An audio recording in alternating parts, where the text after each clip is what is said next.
Di bagian 2 ini kita akan mulai melakukan inking, yaitu kira-kira proses meninta atau menggambar garis. Kalau di media tradisional, hal ini dilakukan dengan kuas tinta ataupun drawing pen. Sedangkan kali ini kita akan melakukannya secara digital di Inkscape. Di sini akan diulas secara mudah teknik inking berdasarkan sketsa yang sudah kita buat, baik itu garis dasar maupun garis dengan tebal tipis. Juga cara mengorganisasikannya, hingga nanti akan siap untuk tahap berikutnya, yaitu mewarnai. Oke, karena sketsa kita sudah jadi, kita sekarang ke Inkscape ya. Jadi awalnya kita buat layer khusus sketsa, kita keluarkan layernya, di sini layers, panel layer muncul. Di sini kita buat layer namanya sketch. Kita import lewat file import. Lalu kita pilih sketsa. Kita ada dua pilihan yaitu embed atau link.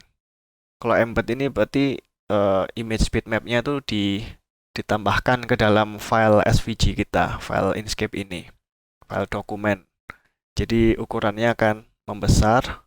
Kalau link ini dia hanya mereferensi ke file aslinya. Jadi kalau file aslinya hilang ya, nanti dia bakal hilang juga. Jadi untuk sekarang kita embed saja karena nantinya juga cuman buat sementara aja, cuman buat nebelin tinta doang. Setelah itu bisa kita hapus. Jadi kita oke.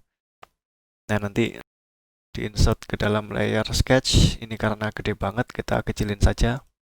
Kita ubah ukurannya sambil tekan Ctrl untuk mempertahankan proporsinya. Misalnya segini. Oke. Lalu kita buat layer baru yang bernama line out misalnya. Above current di atasnya. Oke. Jadi sketsanya kita gembok, kita kunci supaya nggak keklik, nggak gerak-gerak. Kita save dulu.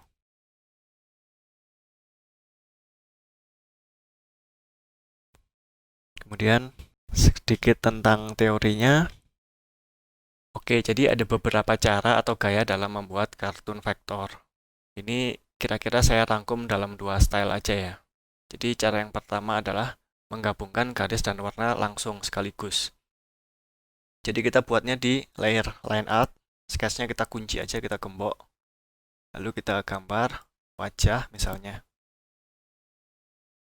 Sederhana dulu aja.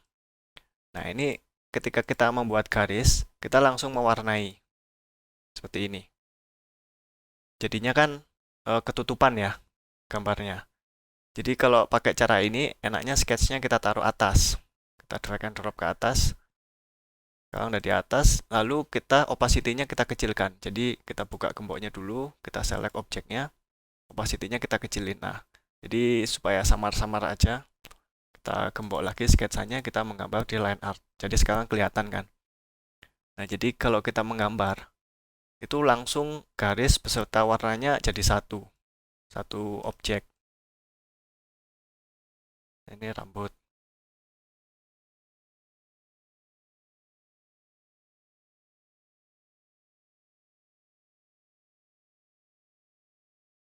Nah, kita tinggal menyusun susunannya. Nah, seperti ini. Jadi kalau gambarnya sederhana, apalagi kurva-kurva tertutup semua kayak gini, cara ini enak ya.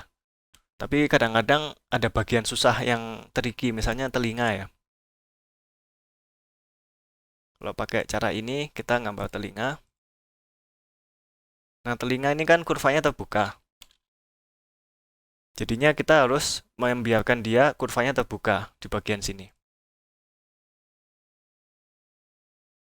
Tapi kalau kasus telinga ini mungkin mudah ya. Tapi kadang-kadang kan kita terpaksa kita sudah membuat garis-garis yang tertutup, misalnya seperti ini.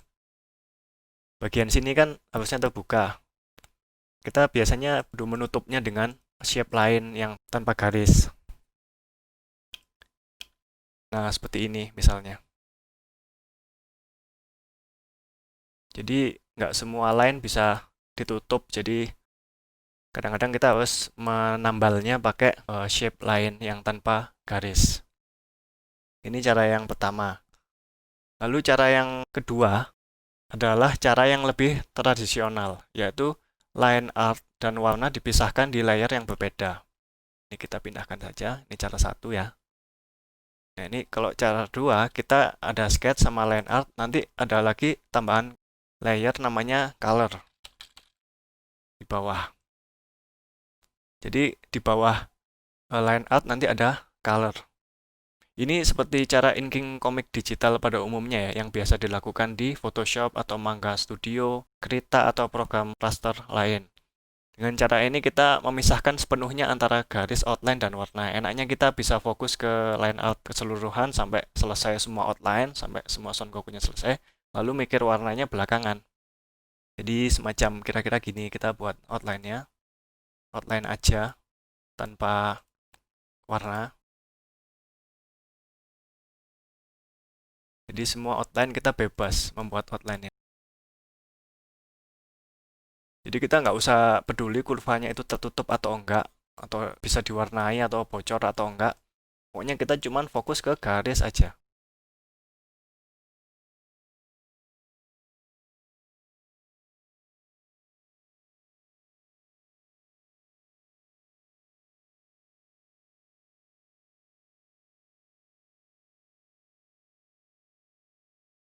Lalu misalnya kita buat warna, jadi nanti ada di layer color sini.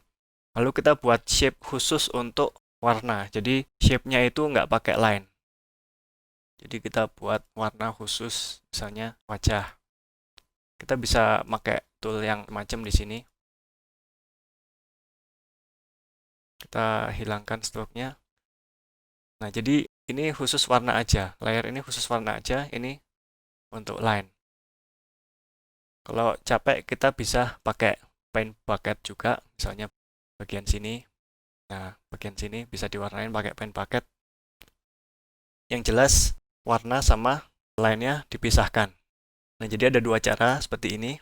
Pasti ada kelebihan dan kekurangannya ya, dua macam cara ini. Cara satu, keuntungannya objek kita jadi lebih sederhana. Jadi lebih mudah memisah bagian-bagian objek tertentu. Misalnya ada leher ya.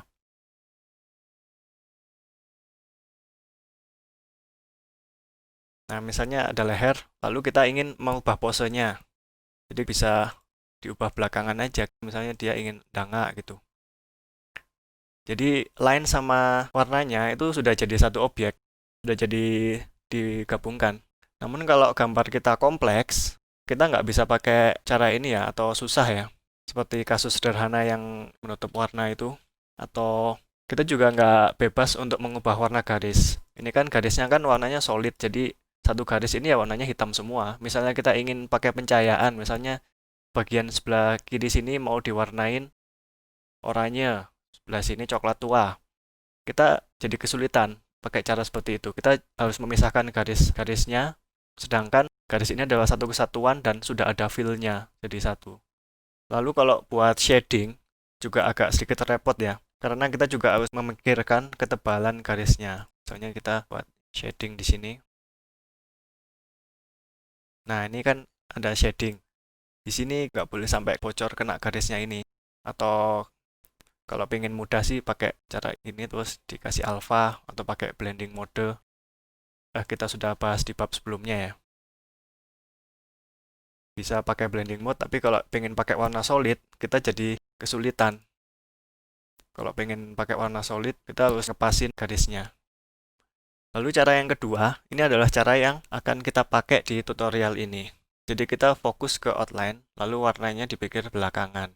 Kalau pakai cara ini kita juga bebas membuat outline pakai cara apapun. Jadi nggak harus pakai stroke, kita juga bisa bikin manual lewat shape.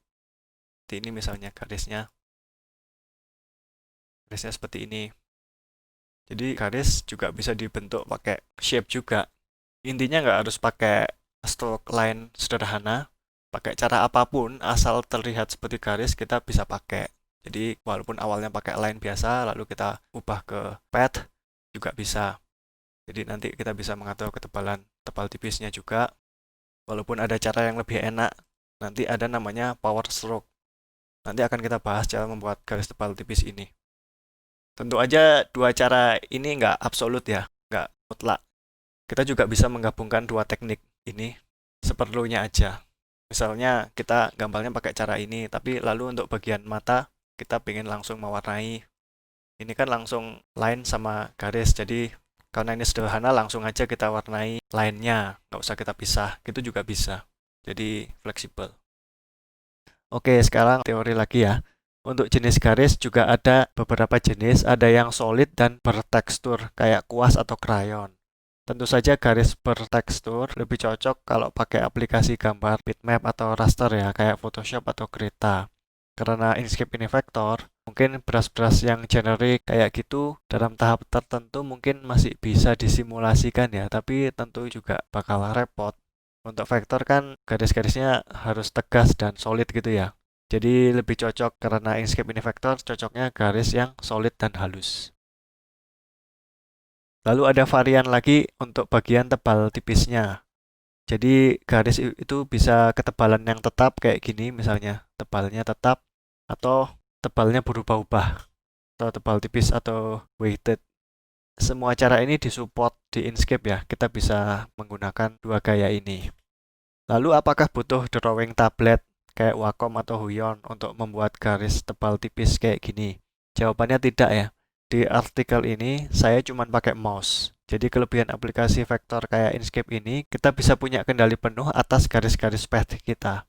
Jadi pakai mouse cukup. Drawing tablet sifatnya opsional. Bisa mempermudah membuat garis tebal tipis juga. Nanti kita bahas sekilas aja. Oke, kita mulai dasarnya. Untuk solid line, kita bisa pakai pensil atau pen tool, terserah. Ini solid ya, fill and stroke. Kita bisa ubah ketebalannya. Kalau kita ubah angka misalnya 5 pixel. Nah, nanti mulai ujung sampai ujung ya tebalnya segitu terus. Kita coba menggunakan ini untuk meninta ini ya. Pastikan yang kepilih layer line out. Lalu kita mulai menebalkan garis di sini. Saya klik drag, lalu enter. Saya mulai lagi di sini, klik, klik, klik, klik, klik. Nah, di sini garisnya solid, alias ketebalannya selalu konsisten mulai ujung ke ujung. Nah, kalau kita butuh tebal tipis, kita bisa memanfaatkan fitur pad effect yang bernama Power Stroke. Jadi kita buka dulu panel pad effect-nya. Kita pakai pad effect. Nah, nanti muncul panel pad effect di sini.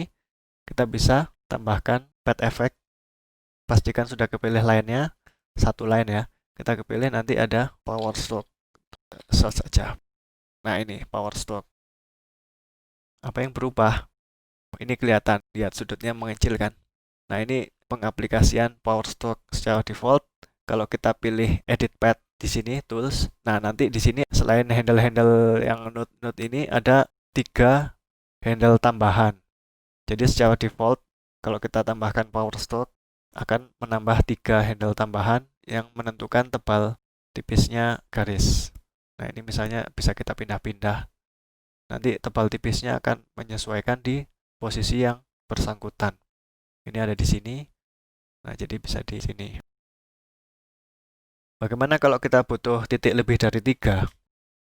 Bisa kita duplikat salah satu titik, yaitu misalnya di sini ya. Kita tahan kontrol, lalu klik. Nah, nanti di sini ini ada 2 nanti. Lalu kita geser ke tempat lain. Seperti itu. Dengan teknik ini kita bisa membuat garis tebal tipis. Fitur ini keren sekali ya. Membuat Inkscape tidak kalah dengan macam Adobe Illustrator. Cara lainnya untuk menggunakan Power Stroke, bisa langsung waktu kita menggambar dengan pen tool ini, kita bisa pilih shape di sini, ada triangle in sama triangle out. Kalau triangle in berarti nanti saat kita menggambar shape kita, nanti kalau kita enter, nah nanti berubah segitiga gini. Ini otomatis sudah diterapkan Power Stroke. Jadi kalau kita edit pad-nya, nah di sini sudah ada node Power Stroke ya. Bisa kita pindah-pindah. Dia menciptakan satu aja, satu handle aja. Lalu kalau kita pilih yang satunya triangle out, ini akan sebaliknya seperti ini. Jadi kalau kita gambar garis gini, nanti semuanya akan berupa segitiga ya, disesuaikan dengan bentuk shape-nya. Jadi kalau kita edit bisa, nanti di sini handle power stroke-nya cuma satu ada di sini. Kalau kita tambah bisa pakai cara yang tadi, kita tekan Ctrl, kita geser. Nah, misalnya kita ingin menipiskan di sini, kita Ctrl, klik lagi, kita tebalkan lagi di sini. Nah, sama. Kalau saya sih lebih suka pakai ini aja ya, none aja. Nggak usah dikasih power stroke, kita kasihnya belakangan manual pakai plus ini. Seperti cara yang pertama tadi. Oke, ini kita delete saja. Lalu intermezzo dulu. Bagaimana jika Anda pengguna tablet? Kalau Anda pengguna tablet, power stroke ini juga bisa mensupport tablet ya. Di sini saya akan mencoba memakai tablet. Kalau kita memakai pencil tool, di sini ada pilihan use pressure input. Jadi kalau ini kita klik, maka akan aktif. Jadi kalau kita tekan kuat-kuat, nanti tebal tipisnya akan menyesuaikan dengan tekanan pena kita. Ini tipis, ini tebal, ini tipis, ini tebal. Seperti itu. Kalau kita lihat dengan edit pad, kita bisa perhatikan bahwa ketika di bagian yang tebal, dia akan menciptakan power stroke yang tebal ya. Sedangkan di bagian tipis, ininya power stroke-nya tipis. Jadi kalau kita lihat, ternyata dengan kita mengaktifkan yang ini tadi, saat kita menggambar garis, akan otomatis dibuatin dua pad effect berupa simplify dan power stroke.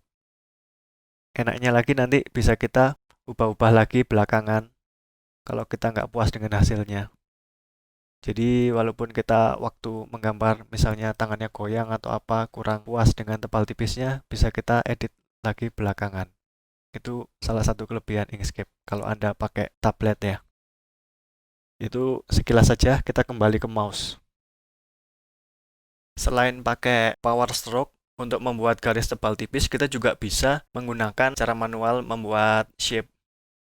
Misalnya garis ini kita membuat garis tapi kita menggunakan pad. Nah, ini jadi bentuk garis tapi tebal tipis gitu. Jadi kita bisa punya kendali penuh atas garis kita. Atau bisa juga kita awalnya memakai garis dulu, garis sederhana dulu. Lalu kita kasih ketebalan tertentu, misalnya lalu pad, stroke to pad. Nah, setelah itu udah jadi pad, kita bebas mengutak-atik garis kita, misalnya ketebalannya diubah gitu. Jadi ada banyak cara ya. Atau kita bisa pakai power stroke.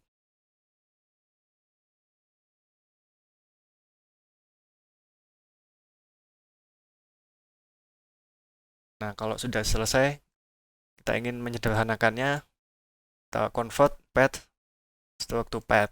Nah, nanti jadi bentuk shape biasa. Jadi kita bisa lebih punya kendali penuh atas bentuk shape kita ya. Jadi intinya apapun yang terlihat seperti line, kita bisa gunakan banyak cara di Inkscape ini. Itu adalah dasar-dasar meninta gambar. Oke, jadi sekarang saya akan meninta atau menebelin garisnya dulu di layer yang bernama line art. Oke. Jadi kita pakai pen tool. Ya, rata-rata pakai pen tool di sini. Jadi seperti yang sudah kita pelajarin di bab-bab sebelumnya tentang vektor, semuanya bisa diaplikasikan di sini. Untuk garisnya saya pakai garis yang tipis saja.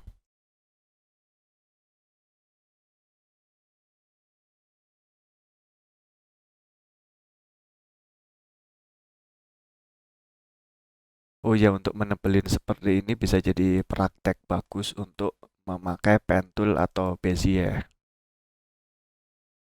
Jadi cara yang terbaik buat latihan mungkin bisa aja dengan menciplak gambar lain. Di sini saya nggak peduli untuk membuat garis yang tertutup atau kurva tertutup. Saya bikin aja cuman fokus ke garisnya aja. Ini karena width-nya terus berubah-ubah, mungkin kita lihat settingannya, kita double klik pen tool-nya. Nah, ini pilih stylenya less use style, supaya dia mengingat parameter terakhir yang kita pakai.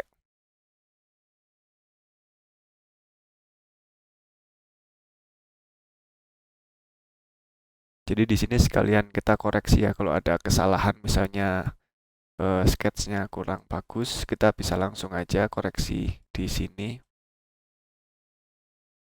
Di sini gambar Son Goku itu garis-garisnya tajam-tajam ya atau angular. Jadi di sini mungkin cocok untuk contoh menggambar manga di sini, soalnya tingkat kompleksitasnya juga mungkin tidak sesulit yang lain untuk garis-garis yang cenderung tegas seperti ini.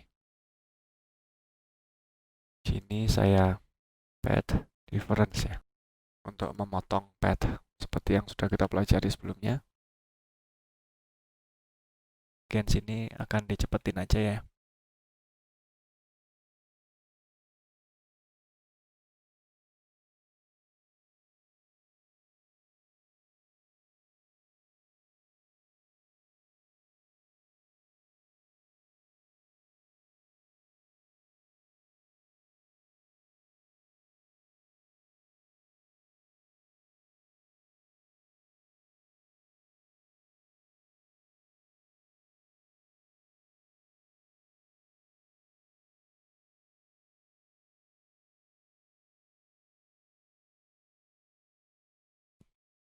Nah, sekarang sketsa kita sudah kita tebelin pakai pen tool, tapi garisnya masih kasar ya. Coba kita sembunyikan layer sketchnya. Nah, hasilnya seperti ini. Kalau kita lihat detail, masih banyak yang masih nggak rapi, tapi nggak masalah. Jadi ada pilihan Anda ingin merapikannya atau ingin membiarkannya seperti itu, kasar. Karena kalau dari jauh nggak kelihatan, itu bebas pilihan Anda. Kalau Anda punya banyak waktu, Anda bisa merapikan semua detail-detail kecil ini.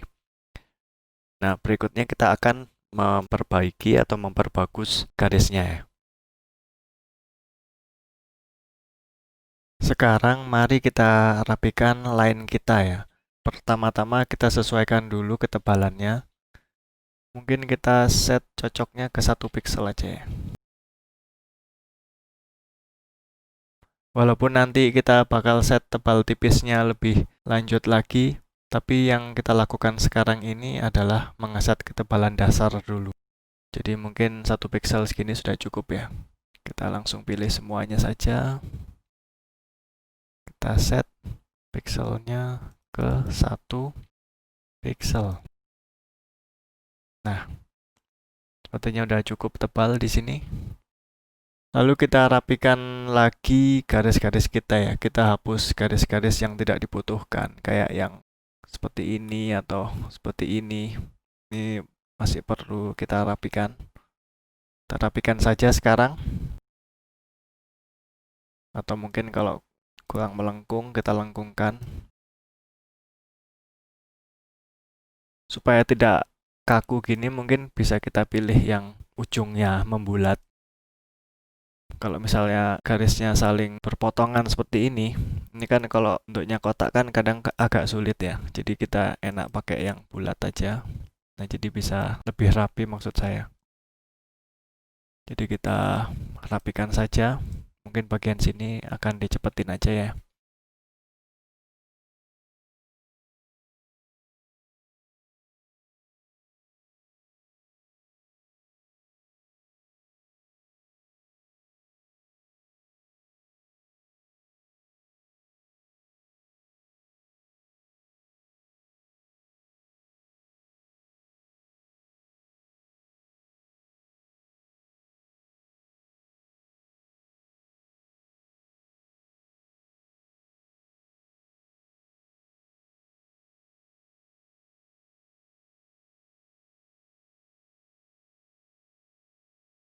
Untuk rambutnya sepertinya agak terlalu ke atas ya, kurang miring. Jadi kita perbaiki saja. Kita select rambutnya. Kita unselect yang tidak dibutuhkan dengan shift klik. Kita klik sekali lagi, akan switch ke mode rotate. Bisa kita putar, di undo dulu.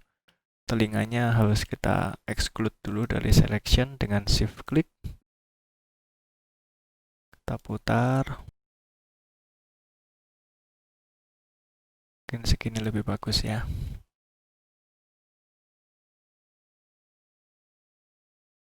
Matanya ikut keputar secara tidak sengaja. Kita kembalikan ke tempatnya. Pola matanya yang sebelah kiri juga belum ada. Kita copy paste aja.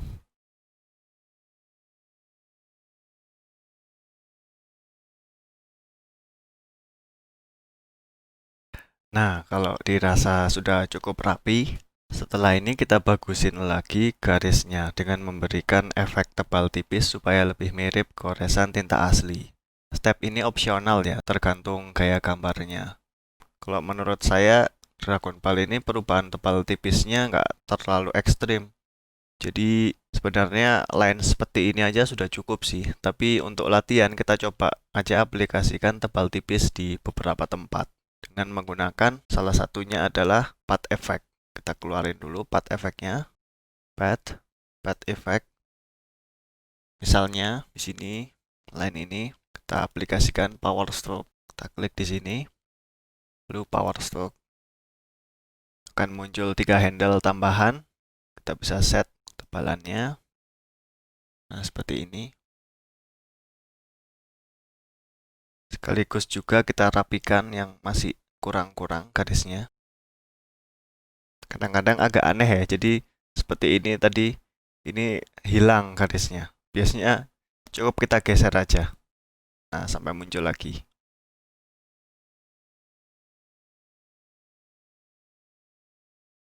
Kalau kasusnya seperti ini, jadi ujungnya sini tumpul, di sikunya tumpul, kita bisa mengeset ini, joinnya sini meter.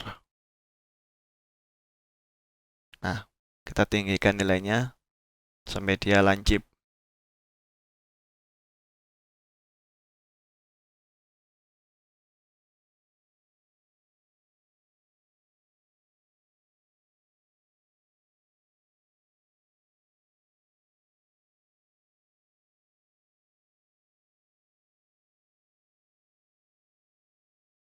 Untuk bentuk yang lebih bebas, kalau line-nya lebih susah, Anda juga bisa mengubah line yang ada menjadi pad.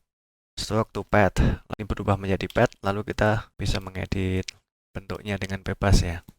Kalau Anda tidak suka menggunakan power stroke. Tapi menurut saya penggunaan power stroke ini mempercepat proses membuat tebal tipis seperti ini.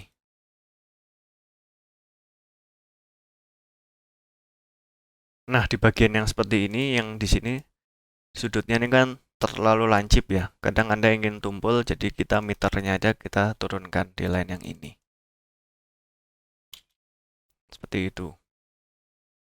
Jadi di patch yang ini nanti join meternya ini diturunkan. Jadi tumpul dia.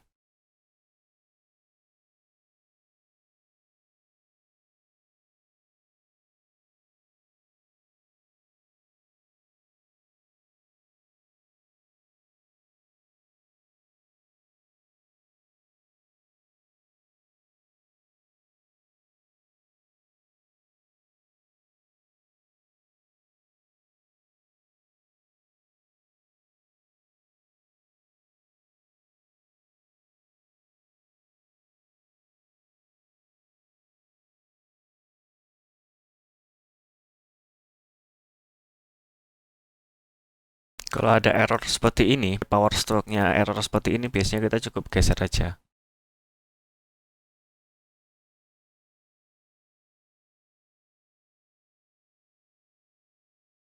Ada kalanya kita juga ingin menambal bagian outline dengan line lain, tapi bentuknya lebih kompleks ya. Untuk itu kita pakai pen tool aja, seperti ini misalnya.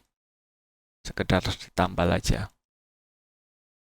Jadi Walaupun namanya layer outline di sini, line nggak selalu harus dibuat dari line atau stroke ya.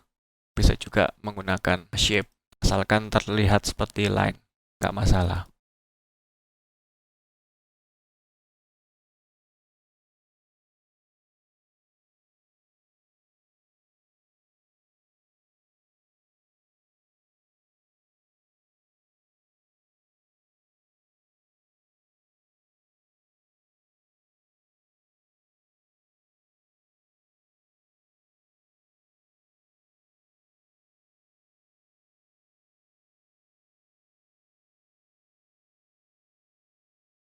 Di sini kita kasih tambahan detail di tali sepatunya.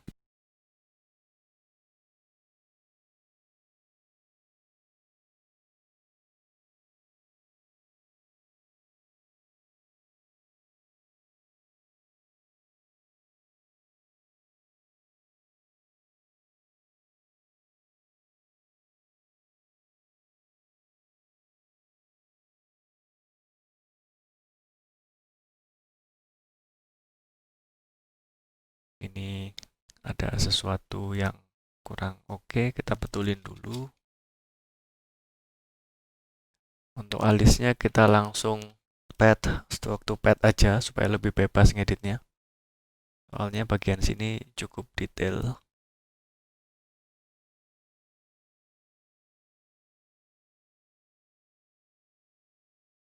Matanya juga kita ubah ke pad aja. Ini kita tipiskan.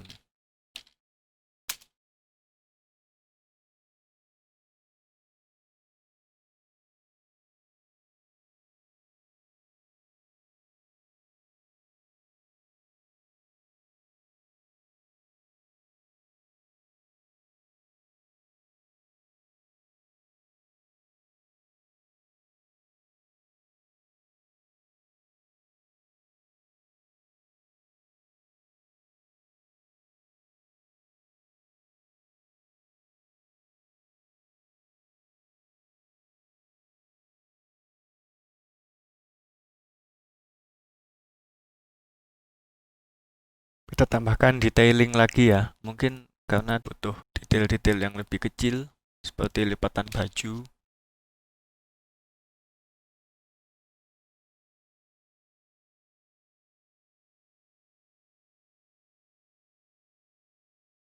Nah, sepertinya Son Goku kita outline-nya sudah cukup segini dulu.